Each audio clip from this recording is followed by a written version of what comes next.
The bank was full, as usual, with customers shifting restlessly in line. The sound of impatient tapping and muffled sighs hung in the air. Grace Adams, though, stood firm. Her hands were steady, gripping a folder of statements, her calm demeanor betraying the worry churning beneath. She had never been the demanding customer, never the type to ask for special treatment, but this time was different. The charges, small, yet significant for someone on a fixed income, had appeared on her account without warning. The fees had caused a ripple in her already tight budget. Living on a fixed pension meant every penny counted. These unexpected deductions threatened to destabilize her financial balance, the way a small crack can spread across an entire foundation. The whole situation had become a quiet storm of frustration, but she wasn't about to let it break her. There's been a mistake Grace with my squared her account. Can you shoulders, help me taking a sort this deep breath, out? and stepped forward.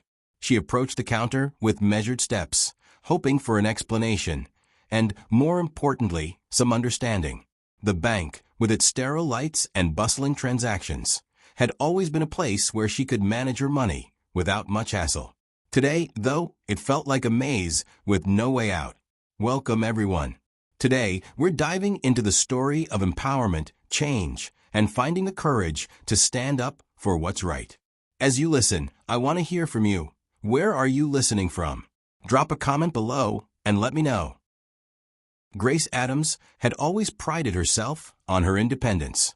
At 72, she had spent decades working as a nurse, caring for others, and managing her own affairs. After retiring, she was careful with her finances. Living on a pension meant every dollar mattered. She had an account with the Maple Street Bank for over 30 years, and her financial discipline had earned her the privilege of never having to worry about her balance. Until now. The bank on Maple Street was just like any other. The long lines were common, and the customers' impatience hung in the air like a heavy fog. There were hushed murmurs of frustration as the teller at the front raced to complete transaction after transaction. Each person seemed to carry a bit of their day's stress into the bank with them. Grace had been there long enough to know the routine. Wait in line, hand over her papers, get the answer, and be on her way. Nothing out of the ordinary. At least, it wasn't until she reached the counter. "Good afternoon," Grace said, trying to keep her voice steady as she approached the window, holding out her folder of receipts. Her heart was beating faster than she cared to admit.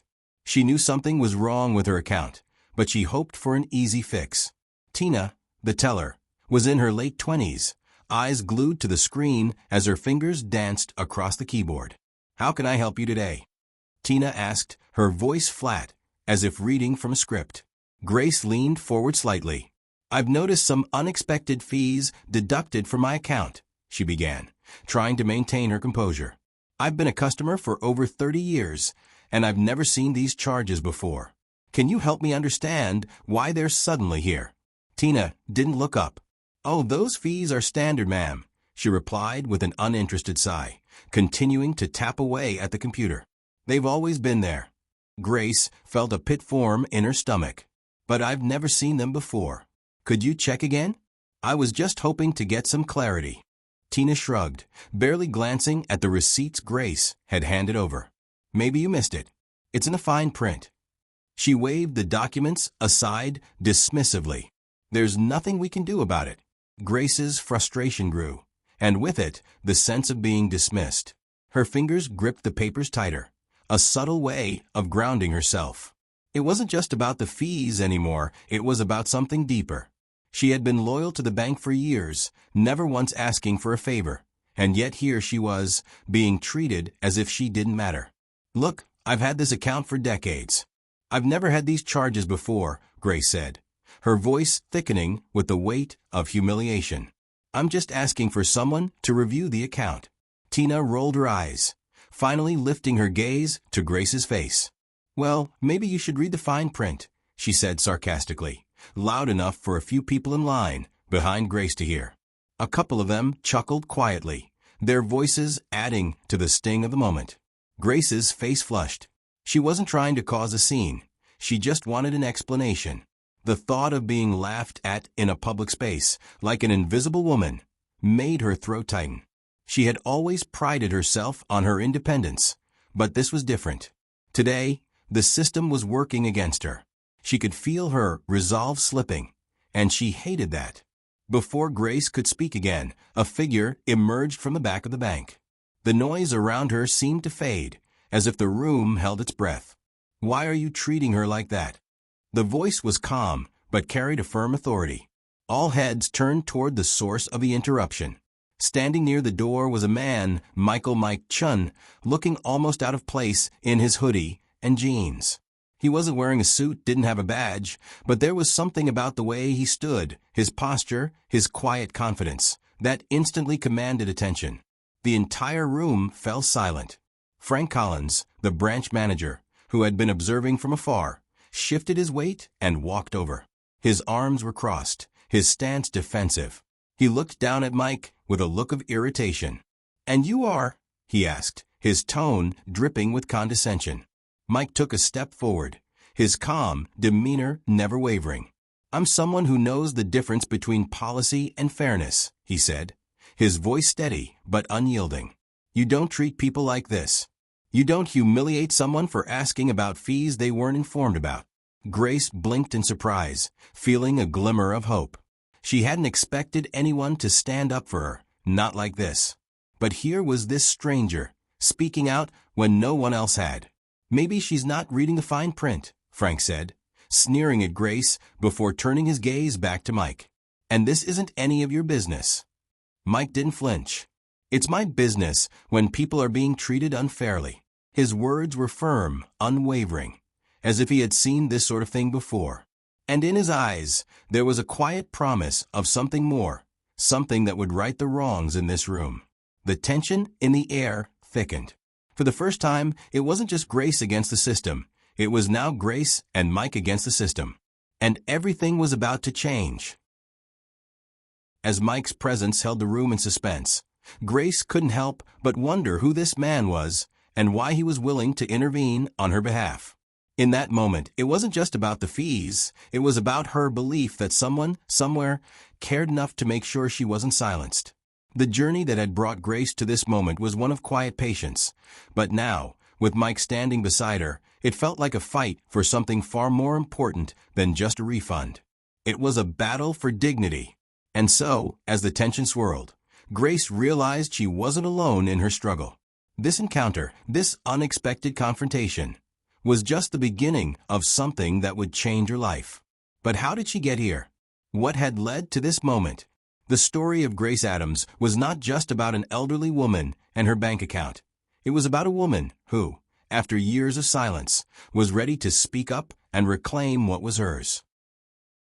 The Maple Street Bank hummed with the usual energy, tellers moving briskly between customers, phones ringing in the background, the faint tapping of keyboards filling the air. Grace stood at the counter, her heart racing, her frustration mounting. As Tina, the teller, continued to dismiss her, she could feel her resolve begin to crumble. How had it come to this?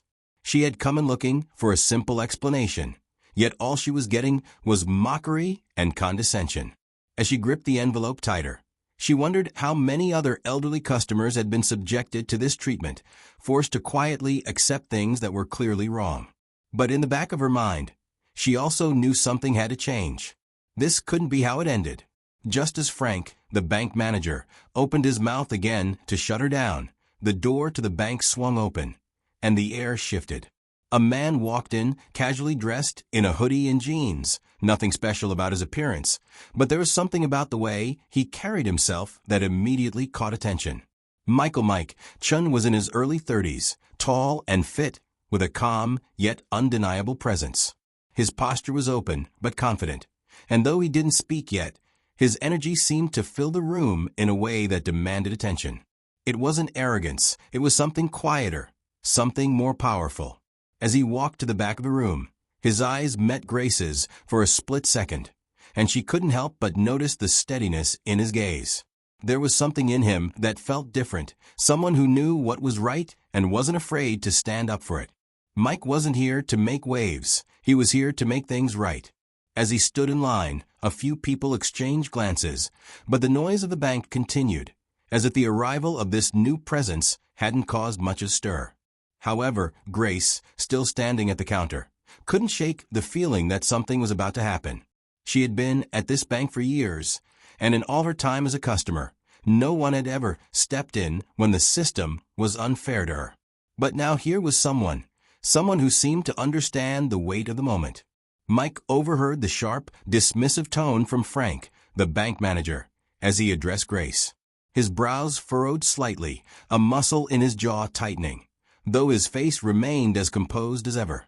It wasn't just the words that bothered him. It was the way Frank was treating Grace, like she was invisible. She was asking for an explanation, a simple review of her account, and yet Frank had dismissed her with a sneer, as if she didn't deserve to be heard. The look on Grace's face, the silent humiliation in her eyes, pushed Mike to action. Without hesitation, Mike took a step forward, his voice calm, but firm enough to cut through the noise of the bank. "Why are you treating her like that?" he asked, his words aimed directly at Frank, but not in anger, just in pure disbelief. The room seemed to quiet. The mundane buzz of the bank came to an abrupt halt as all eyes turned toward Mike. Frank, surprised by the interruption, blinked, and then narrowed his eyes, clearly irritated. He wasn't used to being questioned, especially in front of customers. His posture stiffened, and he turned to face Mike fully. "Who are you to question how we treat our customers?" Frank asked, his voice edged with annoyance. His arms crossed in a defensive posture as he sized Mike up. Mike didn't flinch. He wasn't looking for confrontation. He just wasn't going to let an injustice slide. He took a step forward, closing the distance between them, and met Frank's gaze. The tension between them was palpable, but Mike's calm presence never wavered. "I'm someone who believes in fairness," Mike said, his voice steady but unyielding. "And I don't believe in exploiting people who don't know better." For a brief moment, Frank stood frozen, caught off guard. The weight of Mike's words seemed to sink in, and the smug arrogance he displayed just moments ago began to falter. Frank was used to dismissing customers, but this was different. Something about Mike's demeanor, his ability to stand firm in the face of authority, put Frank on edge. The rest of the room had grown quiet. People were watching. It was no longer just Grace versus the system. It was Grace and Mike standing together, confronting the injustice. Grace, still holding her breath, felt a flicker of hope rise within her. She hadn't been alone in this fight after all. Mike turned to Grace now, his eyes softening with empathy. He knew what it felt like to be dismissed, to be spoken to as though you didn't matter. His training, his martial arts discipline, had taught him how to be calm in the face of chaos. But what Grace needed now wasn't just a quiet observer. It was someone who would speak for her, someone who would make sure she wasn't silenced. "What's the problem here, ma'am?" Mike asked gently, his voice the complete opposite of the dismissive tones Grace had been hearing all day. Grace hesitated for a moment, unsure of how to respond. Her frustration was still fresh, but something about Mike's calm demeanor made her feel like she could trust him. She held out her folder of receipts once again, this time to Mike. He took it from her, scanning the documents carefully, his expression thoughtful. He looked up at Frank again, this time with a quiet but resolute smile. "These charges shouldn't be here. This is a mistake. You need to fix them." Frank, now visibly rattled by Mike's calm confrontation, stammered, "Sir, you don't understand. We follow standard company policies. This woman hasn't kept the required minimum balance." His voice faltered as he tried to maintain control of the situation, but Mike's unwavering gaze made it clear. He wasn't backing down. Mike tilted his head slightly, narrowing his eyes as he focused on Frank. His tone was calm, but there was an edge to it that made Frank's posture stiffen. "You may call it policy, but what I see here is a system that is set up to take advantage of people who don't have the time, the resources, or the energy to fight back. And I don't think that's something that should be tolerated." The tension in the room grew thicker. People were beginning to murmur, sharing looks of disbelief. Mike's words had struck a chord, and for the first time that day, the room wasn't just a passive observer of a customer being mistreated. It was a room filled with people now aware of the injustice that was taking place. Mike wasn't done yet. He turned his full attention back to Grace, his expression softening with compassion. He wanted to hear her side, to understand the full extent of the situation. He wasn't just fighting for her in this moment. He was making sure her voice was heard. "I'm listening," he said, his voice steady and reassuring. "Can you tell me exactly what happened?" As Grace began to explain, the room seemed to hold its breath. This wasn't just about the fees anymore, it was about standing up for what was right. And in that moment, the battle for fairness had begun.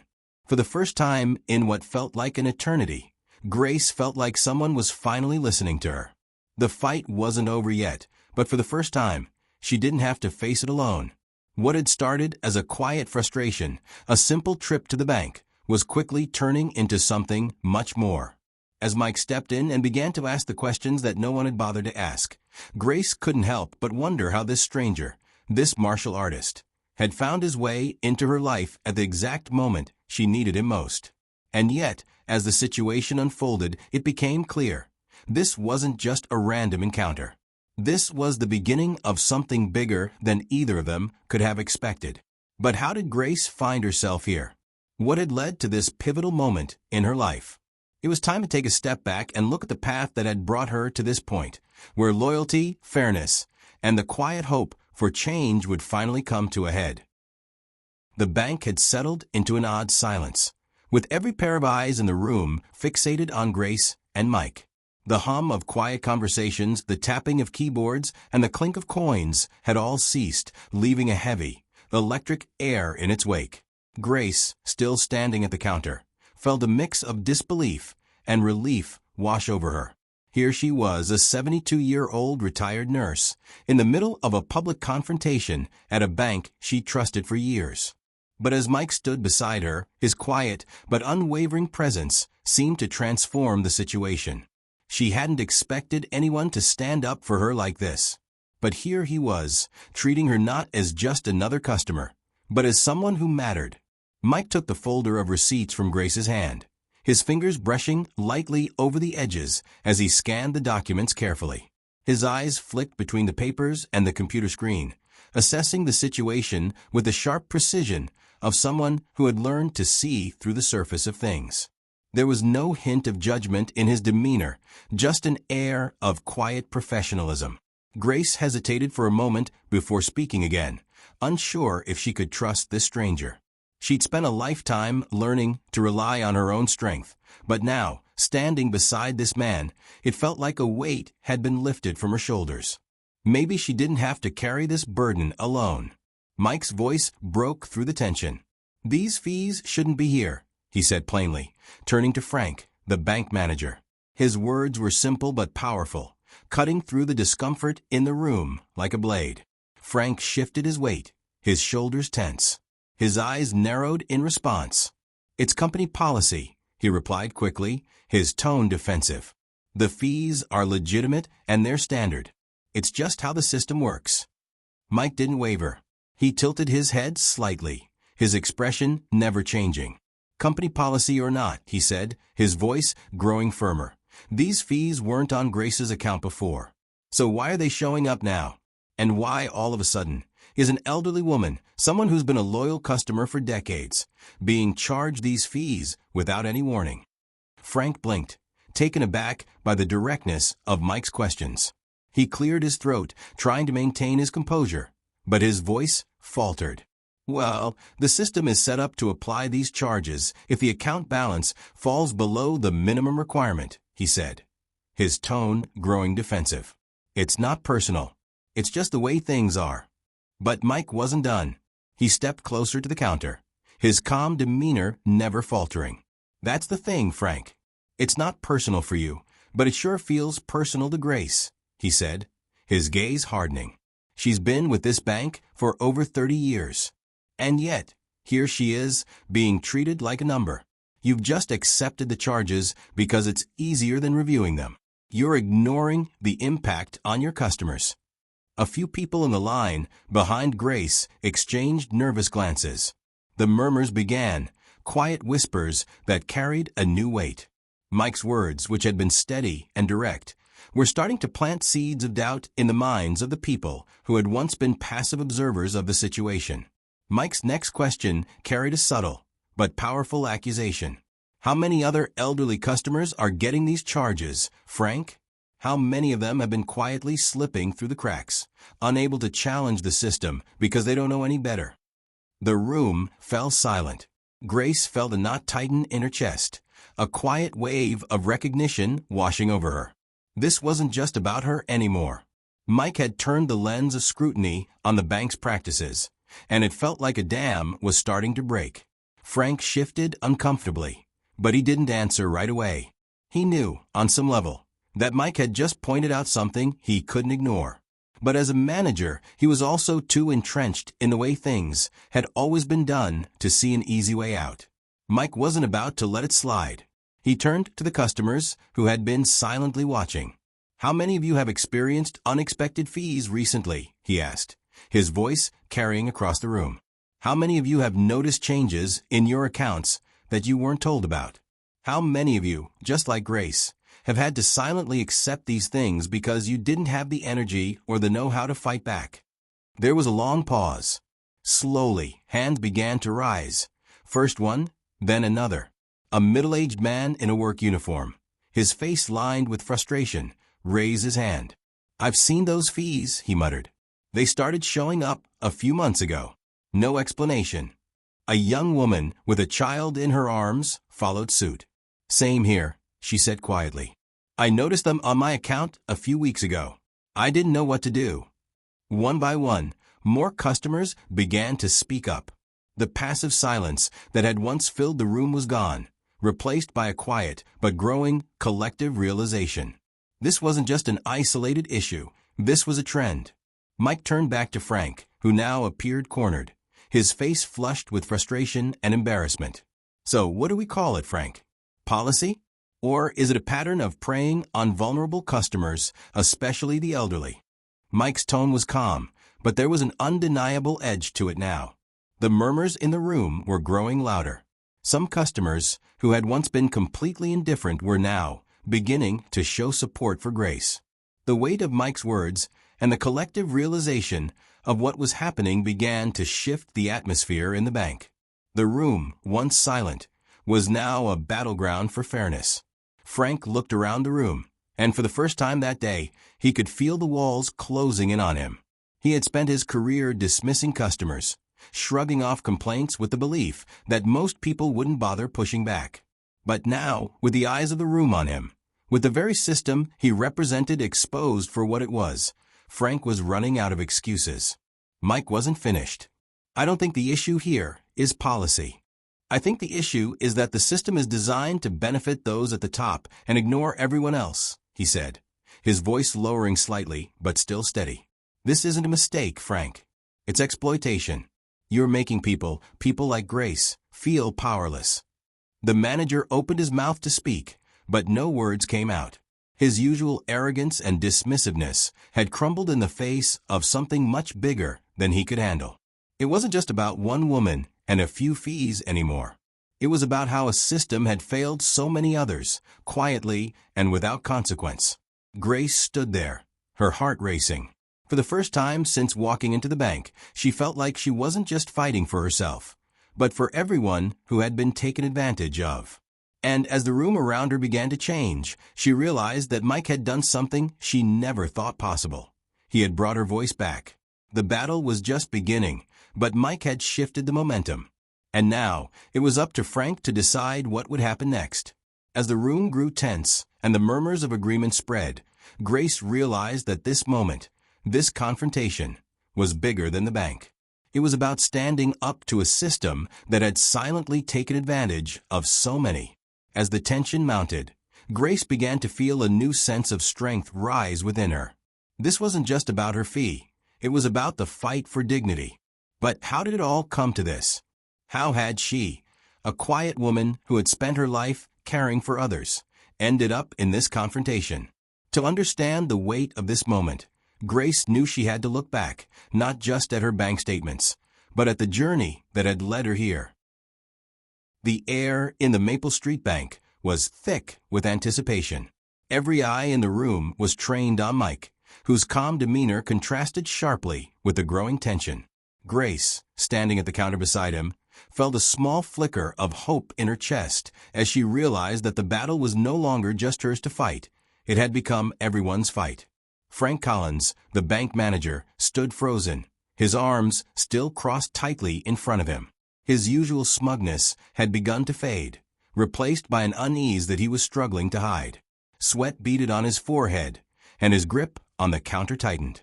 He had always been able to brush off complaints, to silence the discontent of customers with a wave of his hand. But this was different. Mike's quiet but insistent questioning was starting to crack his defenses. Mike, still standing firm, didn't break eye contact with Frank. His posture remained strong and unyielding, a silent challenge to the bank manager's authority. "Pull up Grace's account," Mike said quietly, his voice steady but full of resolve. "I want to see for myself why these fees are on her account."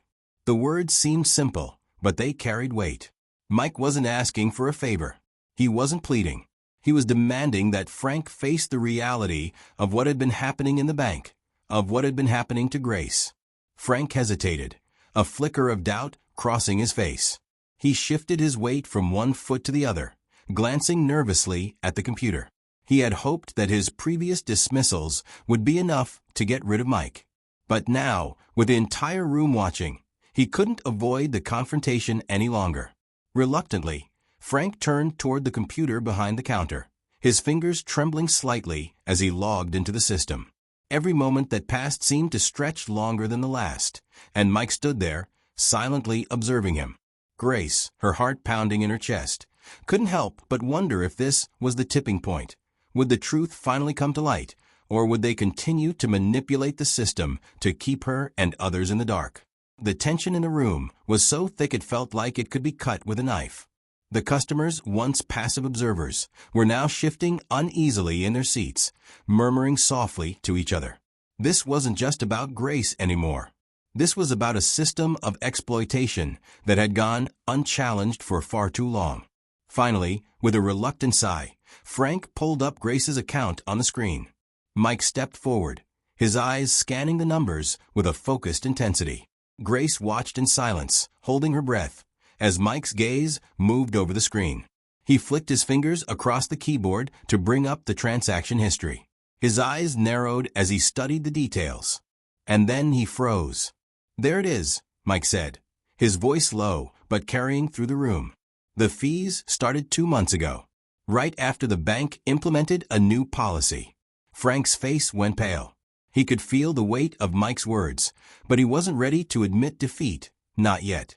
He cleared his throat, trying to maintain control of the situation. "Those are the new fees. The system applies them automatically when the balance falls below the required amount." Mike didn't respond immediately. He let the silence linger, the weight of his scrutiny pressing down on Frank. He wasn't going to let the manager off the hook with a simple answer. "You're telling me," Mike said, his voice cool and measured, "that this new policy was implemented without any warning? Without any clear communication to your customers?" He turned to the room of onlookers, his voice rising slightly to ensure everyone could hear. "What kind of business runs this way, where customers are hit with surprise fees without even being informed?" Frank stammered, fumbling for a response. It's in the terms and conditions. It's in the fine print." Mike raised an eyebrow. "Fine print," he echoed, his voice heavy with disdain. "The fine print that most people don't have time to read, especially the elderly, who trust that they've been loyal customers for decades. That fine print." There was an audible shift in the room. The murmur of agreement started at the back, then moved forward. Customers were nodding, whispering among themselves. They were starting to see the bigger picture.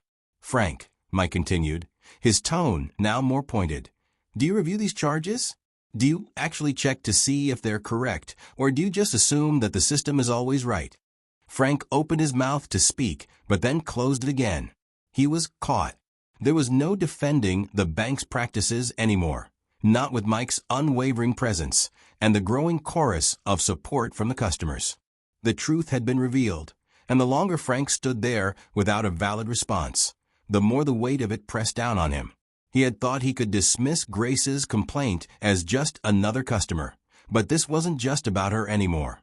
It was about a pattern, a system that preyed on people who were too tired, too trusting, or too uninformed to challenge it. Mike, however, wasn't done. He turned toward the customers who had begun to speak up, their voices trembling but resolute.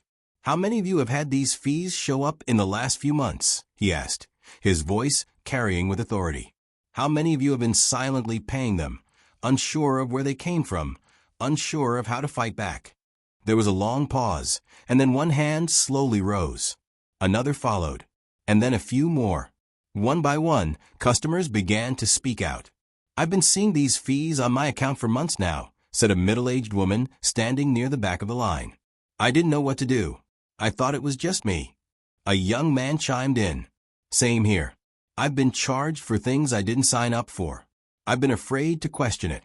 The whispers grew louder as more people shared their frustrations.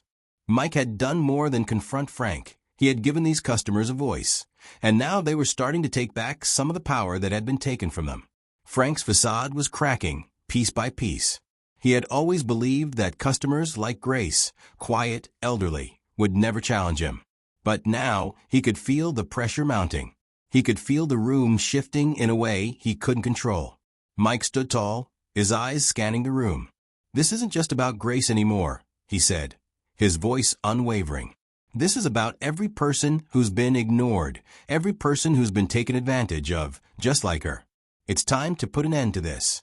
Frank's hands trembled on the counter as he realized the depth of the situation. It wasn't just his job on the line. It was the integrity of the entire bank.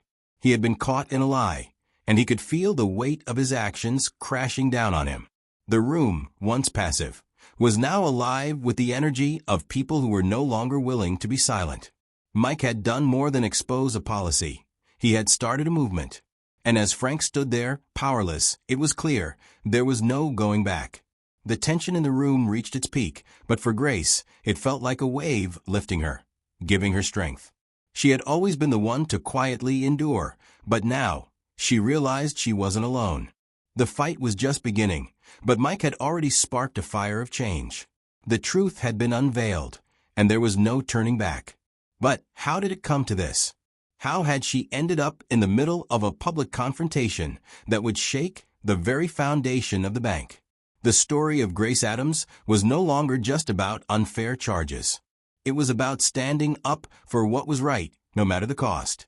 To understand the full weight of this moment, we have to look back to the years of trust and loyalty, and the moment when Grace first began to realize that the system was working against her. And that realization would be the beginning of her fight for justice. The bank, once buzzing with the usual hum of transactions, was now frozen in time. What had started as a routine interaction between Grace and the bank staff had escalated into a public confrontation, one that would soon echo far beyond the walls of Maple Street Bank. As the tension between Mike and Frank grew, the room became a quiet arena.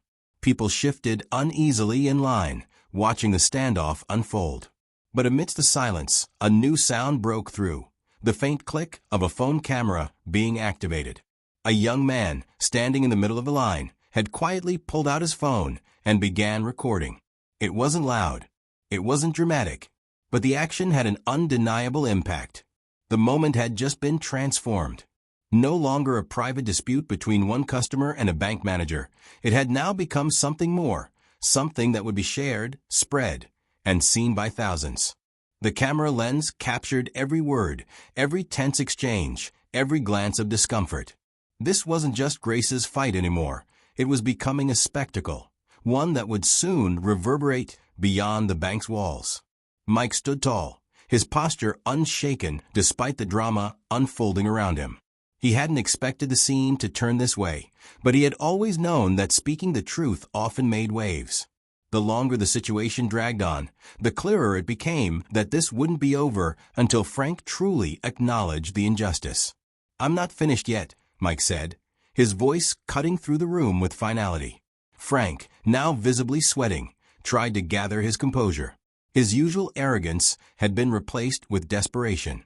The weight of the customer's gazes, the mounting pressure for Mike, and the knowledge that he had been caught red-handed all weighed heavily on him. His lips quivered as he glanced at the phone being held up, its lens pointed squarely at him. Mike didn't back down.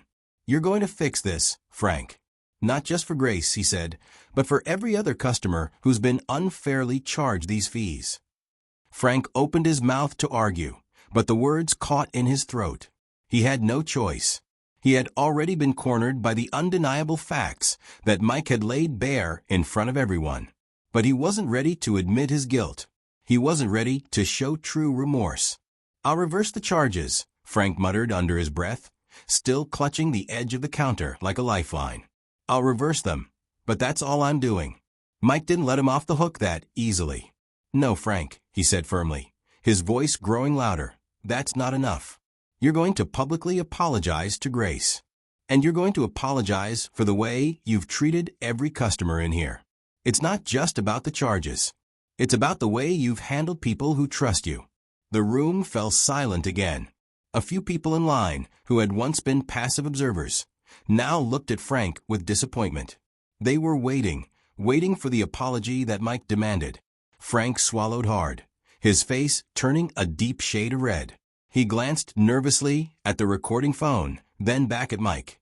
The humiliation was too much for him to handle.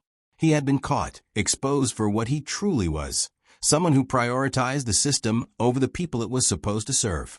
Reluctantly, Frank cleared his throat. His lips pressed together in a thin line, and he looked directly at Grace for the first time in their exchange. I apologize for the misunderstanding," he said, his voice lacking conviction. "This situation should never have happened. It was an oversight." The words hung in the air, empty and hollow. Grace, still standing by the counter, felt a rush of disbelief. Frank's apology wasn't an apology at all. It was a half-hearted attempt to placate the situation, to get out of it with minimal damage. But Mike wasn't going to let that pass.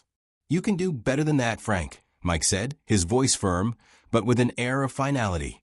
"You don't just apologize for the misunderstanding. You apologize for treating people like they don't matter. You apologize for the system that allowed this to happen." Frank's eyes darted nervously, but Mike stood his ground. "Apologize. Truly." The manager swallowed again, his jaw clenched, but Mike's unwavering stance forced him to try again. His words were still laced with bitterness, but they were slightly more genuine than before. "I'm sorry," he muttered, the words now trailing out, more reluctant than sincere. "I apologize for the way this was handled. It won't happen again." Mike nodded, but he wasn't finished. He turned to the room, his eyes sweeping over the gathered crowd. "This," he said, addressing everyone, "this is what happens when you let people, any people, feel like they don't matter. When you let a system treat them as less than they deserve. We're all here today because one person decided they wouldn't be silenced. And now we won't be silent either." The room buzzed with quiet agreement. The weight of Mike's words sunk in. There was no longer an invisible wall between the bank and its customers. There was no longer the safety of silence or indifference. In the background, the young man with the phone filmed, capturing the entire confrontation, the apologies, and the moment of truth. His phone, once a silent witness, was now a tool for change. Grace felt a deep, swelling sense of pride. She had not expected this. She had not expected to be heard in a place that had always been indifferent to her concerns. But Mike had turned the tide. And now, for the first time, she knew she had been right to stand up. She hadn't been invisible, not today. As the tension in the bank began to dissipate, and the first few waves of calm returned to the room, the camera flashes of the phone still lingered in Grace's mind. Her confrontation, now immortalized, was only the beginning. The consequences of today's actions would ripple outward, touching more than just this branch of the bank, and perhaps the system itself. But how had she gotten to this moment? What had led her? A quiet woman who had lived most of her life without asking for anything more than fairness, to become part of this story. To understand Grace's quiet resolve, it was time to take a step back, to look at the years of loyalty, the moments when she was overlooked and ignored, and the quiet build-up that eventually led to her moment of defiance. The events of that fateful afternoon at the Maple Street Bank quickly became more than just a local incident. What had started as an isolated confrontation between a frustrated customer and a dismissive bank manager had turned into a spectacle that would shake the very foundations of the bank. It all began with a young man, the one who had quietly stood in line with his phone, recording the entire altercation. The moment he saw the tension escalate and Mike's demand for justice grow, he knew this was a moment that needed to be shared. With a swift motion, he uploaded the video to social media, and the ripple effect was instant. The video, raw and uncut, captured the intensity of the confrontation, the humiliation Frank faced, and the power of Mike's calm but forceful intervention. Within hours, the footage spread like wildfire across platforms: Twitter, Facebook, Instagram, and TikTok. People were drawn to it not just because of the drama, but because it revealed something far more profound. It wasn't just about fees. It was about an unseen injustice that many had quietly accepted for far too long. And now, finally, it was being brought into the light. As the video amassed thousands of views, it wasn't just the customers of Maple Street Bank who were outraged. News outlets quickly caught wind of the viral moment, and it wasn't long before stories were being published about the incident. Headlines like "Bank Manager Humiliates Elderly Customer," "Martial Artist Steps in for Justice," and "Bank's Unfair Fees Spark Public Uproar" flooded the internet, and Maple Street Bank's once solid reputation began to crumble. The video's widespread circulation exposed not just Frank's actions, but also the underlying systemic problems at the bank. People, especially the elderly, were speaking out about their own experiences with unexpected fees and poor treatment from employees. It became clear that the issue wasn't isolated to just one disgruntled customer. It was a pattern, a practice that needed to be addressed. The bank's corporate office, previously unaware of the full scope of the issues at the branch, now found themselves under immense pressure. It wasn't just about bad publicity anymore. It was about upholding their values and ensuring customers were treated with respect. The story had hit a nerve, one that demanded accountability and action. The ripple effect of the viral video reached the upper echelons of Maple Street Bank quickly. Corporate offices scrambled to respond to the mounting public outcry. An internal investigation was launched into the branch's practices, focusing particularly on the actions of Frank Collins, the branch manager. The bank's upper management could no longer ignore the issue that had been quietly festering for so long. The bank's policies regarding fees, specifically their lack of transparency, were now under a microscope. Every customer complaint, every story of unfair treatment was being reviewed. But it wasn't just about the policies. It was about the attitude and behavior of the employees in charge of enforcing them. Frank's actions were not just a one-off mistake. They were part of a larger pattern of disrespect toward customers who had been loyal for years. And it wasn't just about Grace. Other customers, particularly elderly ones, were treated with the same dismissive attitude. The bank had failed to provide basic customer service, and the effects were now impossible to ignore. As the investigation unfolded, it became clear that Frank Collins had not only violated company policies, but had also demonstrated a complete disregard for customer relations. The failure to review and explain charges, coupled with his condescending behavior toward Grace, painted a picture of a manager more concerned with his own power than with the people who trusted the bank. His personal bias against elderly customers, those who were less likely to challenge the system, had led to an abuse of authority that would now have serious consequences. The internal investigation didn't take long to reach its conclusion. The corporate office wasted no time in acting. Frank Collins was terminated for his actions. The bank's statement read, "Maple Street Bank values all of our customers and strives to maintain the highest standards of service." The actions of Frank Collins at the Maple Street branch were not representative of the values we uphold. As a result, Frank Collins has been dismissed from his position, effective immediately.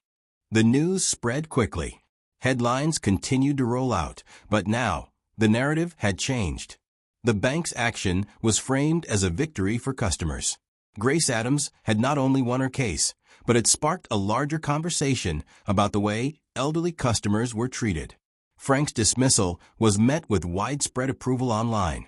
Social media users praised the bank for taking swift action and holding its employees accountable. The support for Mike's intervention and Grace's bravery continued to grow. What started as a small personal battle had blossomed into a movement, one that called for respect in customer service and justice for those who had been silenced for too long. But the story didn't end there. The incident had a profound impact on Maple Street Bank. The consequences for Frank were just the beginning. As the public demand for change grew, the bank was forced to look inward and evaluate its broader policies, ensuring they were clear, transparent, and fair for all customers. In the aftermath of Frank's firing, the public reaction was overwhelmingly positive. Grace had become something of a hero in the eyes of many. Her quiet dignity, her determination to stand up for what was right, had inspired others. She received messages from all over, thanking her for her courage and for making it possible for others to find their voices. She had never imagined that a trip to the bank could become a life-changing moment, but now she felt stronger, more empowered than ever before. And then there was Mike. People flooded social media with messages of gratitude for his intervention. Some even asked him for advice on how they could stand up to injustice in their own lives. For many, Mike wasn't just a martial artist. He was a symbol of integrity and strength. He had done more than fight for Grace. He had shown everyone that, sometimes, all it takes is one person to make a stand and inspire others to do the same. The bank's decision to part ways with Frank Collins was seen as a step in the right direction, but it was clear that more work needed to be done. Maple Street Bank had promised an overhaul of its policies, with a particular focus on making sure that elderly customers were treated with the respect and dignity they deserved. As the story of Grace's victory spread, and the public rallied behind her, Grace reflected on the journey that had led her to this moment. She had never sought attention, and yet here she was, at the heart of a conversation about fairness, respect, and the power of standing up for what was right. But for Grace, the fight was far from over. She knew that her victory wasn't just about winning against the bank. It was about something much deeper. It was about proving to herself and to others that no one is ever too small to make a difference. And now, as she looked back on the path that had led her here, she realized that her story was just one chapter in a larger movement.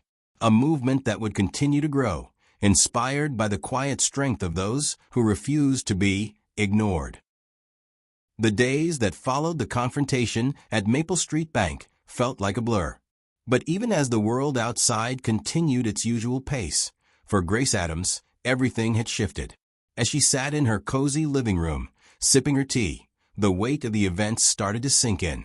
Her phone buzzed in the background, a steady stream of messages and notifications, a reflection of the attention her story had garnered.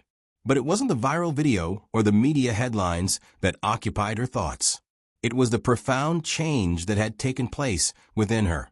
She had stepped into the bank that day expecting nothing more than a simple explanation of unexplained charges. Instead, she found herself in the midst of a public reckoning, her voice amplified by Mike Chen's unwavering support. She had expected to be dismissed again, but instead she had been heard, and more importantly, respected. When the final resolution came, Frank Collins' firing, the apology, the reversal of fees, it felt almost surreal. Grace hadn't expected it to unfold so dramatically, nor did she anticipate that she would be at the center of such a movement. What began as a simple fight for fairness had turned into something much larger, something more powerful than she had ever imagined. But more than the reversal of the charges, more than the media attention or the corporate response, what resonated with Grace the most was the restoration of her dignity. She was no longer the quiet, invisible woman in the background. She was someone who mattered. And for the first time in years, Grace felt seen. A few days after the bank incident, Grace returned to her usual routine, trying to process everything that had happened. She was sitting at her kitchen table, carefully going through her bills, when the mail arrived. It was an envelope with her name written in neat, flowing handwriting. At first, she didn't recognize the sender, but when she opened it, she found a signed photograph of Mike Chun, the martial artist who had stood up for her that day. The photograph showed Mike in action, his focus and determination clear even in a still image. But what made it even more special was the personal note he had written. Grace, thank you for showing us all what it means to stand up for what's right. Your strength, your dignity, and your refusal to be silenced is inspiring. You remind me of why I fight for justice. I hope this photo brings you as much strength as your courage brought to me that day. Best regards, Mike Chun. Grace sat back in her chair, reading the note again, feeling a sense of warmth wash over her. She had expected nothing from Mike, just the quiet support in that moment at the bank. But here he was, a man she had never met before that day, sending her a gesture of kindness and appreciation. But there was more. The envelope also contained a personal invitation to one of Mike's upcoming martial arts events, an event that would take place in the city in a few weeks. He had invited her to attend, as a token of his gratitude for standing up for herself and for everyone else. Grace had never been to a martial arts event. She wasn't sure what to expect, but the gesture itself moved her deeply. Mike wasn't just a hero in the moment. He was someone who recognized the power of standing up for others, and now he was extending that kindness to her. As the days passed, Grace found herself reflecting on the events that had transpired. The more she thought about it, the clearer it became. This fight wasn't just about the fees. It wasn't even about the bank or Frank Collins. It was about something far deeper. The fight for dignity, for respect, for the ability to stand up for yourself when the world tells you to sit down and be quiet. For years, Grace had lived with the belief that her voice didn't matter. That because she was older, she didn't have the right to challenge things that felt wrong. She had been a nurse for most of her life, giving to others, healing others, but always quietly accepting her own frustrations. She had never been one to stir the pot or demand attention. But now, after that fateful day at the bank, she had seen the immense power of standing up for what was right. Mike had given her more than just help that day. He had given her the courage to fight. But more importantly, he had reminded her of something she had lost somewhere along the way: her dignity. Grace hadn't expected to become a symbol of resistance. She hadn't expected to spark a movement or receive messages of support from strangers. All she had wanted was fairness, a simple understanding. But in the end, she had gained so much more. The small act of standing up to Frank had restored her faith in justice and fairness. It had reminded her that sometimes justice doesn't come easily. Sometimes it takes someone like Mike, someone willing to step forward and say, enough. But more than that, it had reminded Grace that she was worthy of that fight. Over the next few weeks, Grace found herself looking at the world differently. The city, the community, even her interactions with others, all felt like a different experience. She had found her voice, and it wasn't something she was willing to let go of. Standing up for herself had felt like a revelation, like a rediscovery of power that had been dormant for too long. And now she understood that her voice was something to be valued, something that could make a difference. Grace hadn't just won a battle at the bank. She had regained a part of herself she thought had been lost. She was no longer the invisible woman who accepted what came her way. She was someone who knew her worth, and she would never let anyone take that away again. As the weeks passed, she continued to receive messages of support. A small wave of kindness rippled out from the bank incident, and Grace found herself connected to people she had never met, but whose stories mirrored hers. The bank's apology, the reversal of the fees, Frank's firing, those were important, but the real victory was inside her. It was a victory of self-worth, of dignity reclaimed. She thought about Mike's invitation to the martial arts event.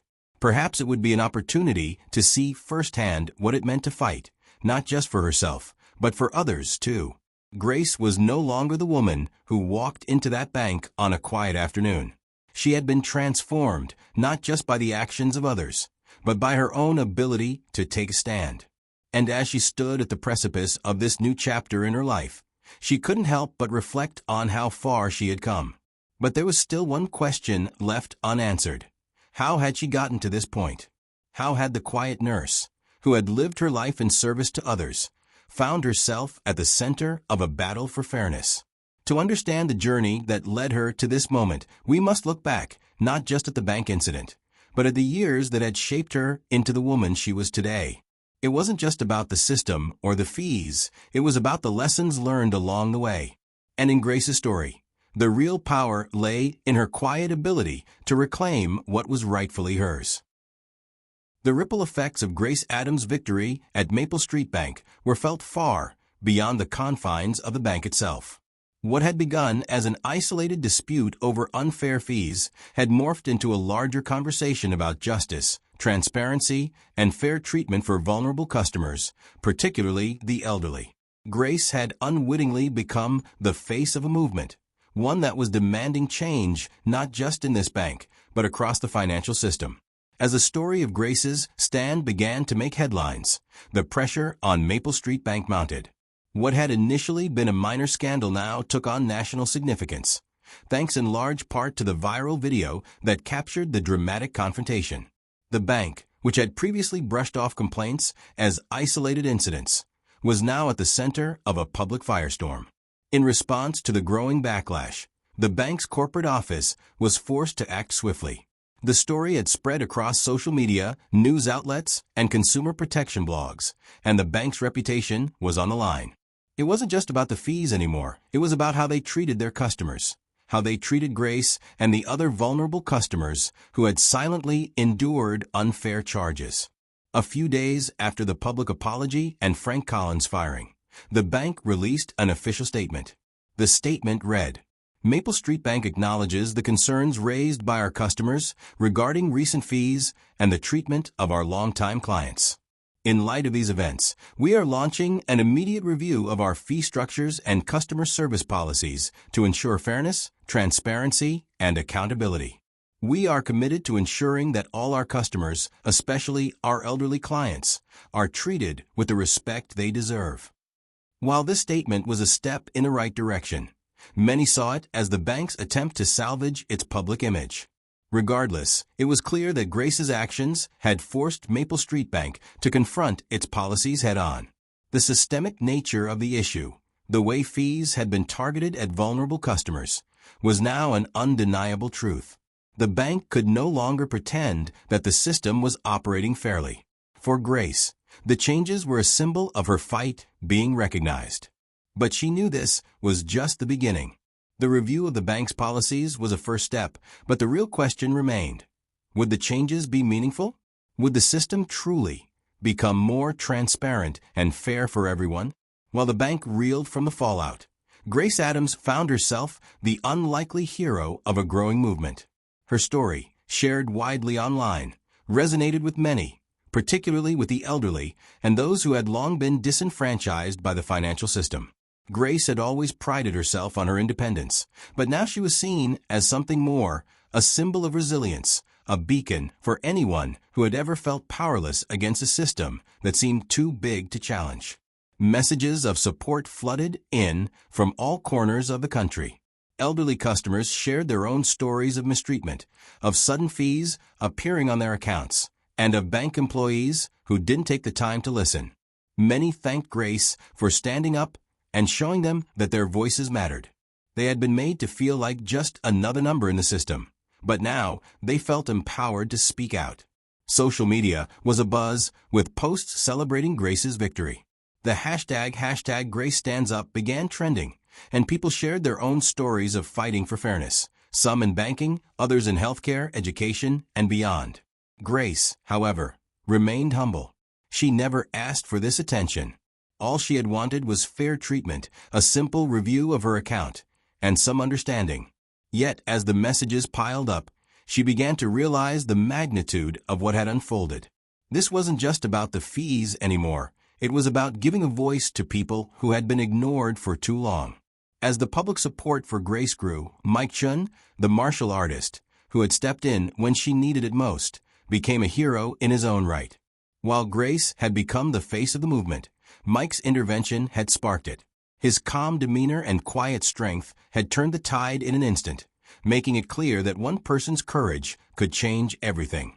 Mike didn't expect the attention. He wasn't looking for fame or accolades. He had simply done what he believed was right. But as the story spread, messages of gratitude poured in from all over the country. people thanked him for being a shining example of how individual action could bring about real change. Many of those who reached out to Mike told him that his words had inspired them to stand up for themselves in situations where they had previously been silent. From young activists to ordinary citizens, people saw in Mike what they wanted to see in themselves: the ability to stand up to injustice, no matter how small or large. His influence wasn't just about the moment he shared with Grace at the bank. It was about the message he sent to others. Don't be afraid to speak up. Mike received numerous messages from people in need of advice or encouragement. A few even shared personal stories of how they had been taken advantage of by businesses or systems, and were now finding the courage to confront those injustices. It wasn't just the elderly who had suffered.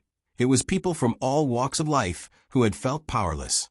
In recognition of his efforts, Mike was invited to speak at a number of community events and charity fundraisers.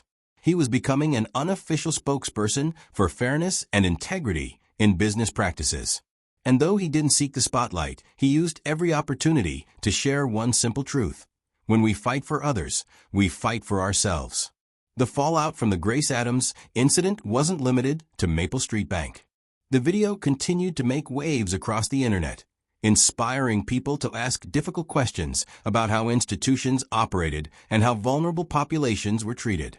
There were discussions in boardrooms, in town halls, and across social media platforms. People were no longer willing to accept unfair treatment quietly. The incident sparked a movement toward greater accountability in customer service, especially in industries where the elderly, low-income individuals, and marginalized communities were often overlooked. It wasn't just about reversing unjust fees. It was about restructuring systems that perpetuated inequality, ensuring that every voice was heard and valued. For Grace, this was more than just a personal victory.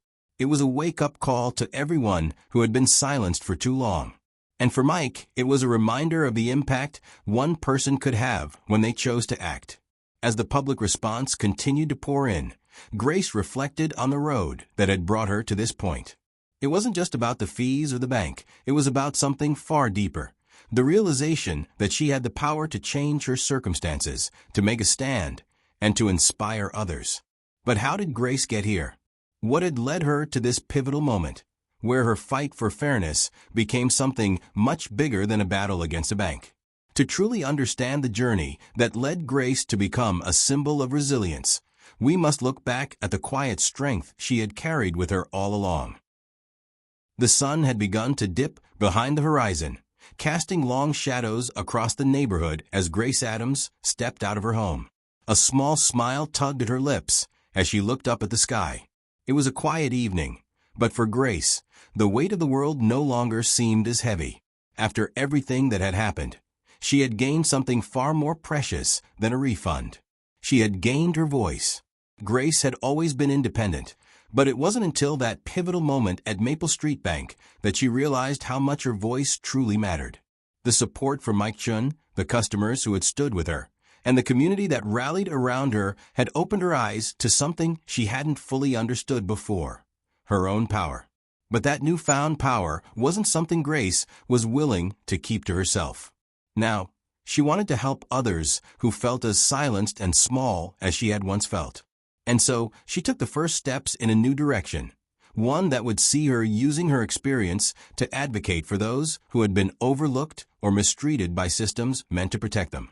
A few weeks after the events at the bank, Grace found herself volunteering at a local senior center. The room smelled of fresh coffee and old books, a place where elderly men and women gathered to pass the time and share stories. But for Grace, the true mission was deeper than just casual conversation. It was about educating those who had been disadvantaged by the very systems they trusted. Every Tuesday afternoon, Grace sat with groups of seniors, walking them through their financial rights, showing them how to spot unfair fees, and teaching them how to advocate for themselves.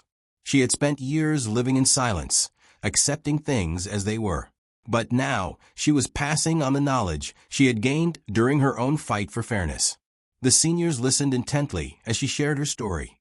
The story of how a bank manager had dismissed her, how a system had treated her like she didn't matter, and how, against all odds, she had reclaimed her voice. She taught them that, just like her, they had the right to speak up. The truth was that many of them had been paying hidden fees for years, without understanding why or how they had been charged. Grace showed them that it was never too late to ask questions or demand fairness. The impact she had on these individuals was profound. Grace could see the change in their faces, the hope that sparked when they realized they weren't powerless. It wasn't just about financial education, it was about reclaiming dignity. Grace's journey had reminded them that they weren't invisible. They could still fight for what was theirs. Her newfound confidence and the knowledge she shared began to spread. More seniors joined her workshops, and before long, other community centers reached out to Grace, asking for her help in raising awareness about elder rights and financial fairness. She had become a quiet force for change. Throughout this transformation, Mike Chun remained a steady presence in Grace's life. While their initial connection had been born out of necessity, their friendship had grown into something meaningful. Mike, who had never sought attention for his role in the bank confrontation, continued to offer Grace his mentorship and support. They often met for coffee, sitting in small cafes where they would talk about justice, advocacy, and the ways they could continue to make an impact. Mike, still active in his martial arts career, shared his own insights about the importance of discipline, standing firm in the face of adversity, and using his platform to bring about change. Grace's perspective had shifted completely since the day at the bank. While she had always been independent, she had now found a community of people who believed in the power of standing up for what's right. Mike had taught her not just how to fight for herself, but how to empower others to do the same. Together, they began collaborating on projects to raise awareness about elder rights and unfair financial practices. They organized workshops, community outreach programs, and informational seminars, all designed to educate seniors about their financial rights and how they could protect themselves from exploitation. Mike's network, which had always been focused on martial arts, was now expanding into social advocacy. The combination of Mike's discipline and Grace's lived experience created a powerful partnership, one that was about far more than just fighting physical battles. It was about fighting for justice, one person at a time. As Grace sat on her front porch one evening, watching the world pass by, she thought about everything that had happened over the past few months.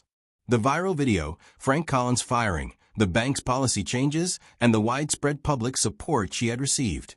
It had all been a blur. But through it all, she had learned something more profound than any public victory could give her. She had found her voice. That day at the bank, she had been vulnerable. She had been frustrated and unsure. But standing in front of Frank Collins and Mike Chun, she had discovered a strength she didn't know she had. It wasn't just about getting the fees refunded. It wasn't about the media coverage or the attention. It was about the moment when she realized that no matter your age, your background, or your situation, you always had the power to speak up, to challenge wrongs, and to demand fairness. And it wasn't just about her story. It was about the countless others who had been silently treated unfairly, who had felt invisible and unimportant. Through her actions, Grace had shown them that they mattered. She had inspired a movement that was continuing to grow, a movement that would stand up against injustices everywhere, no matter how small or large. Mike's gesture, that signed photograph and invitation, meant more to her than words could express. It was a reminder that sometimes the right people show up at the right time.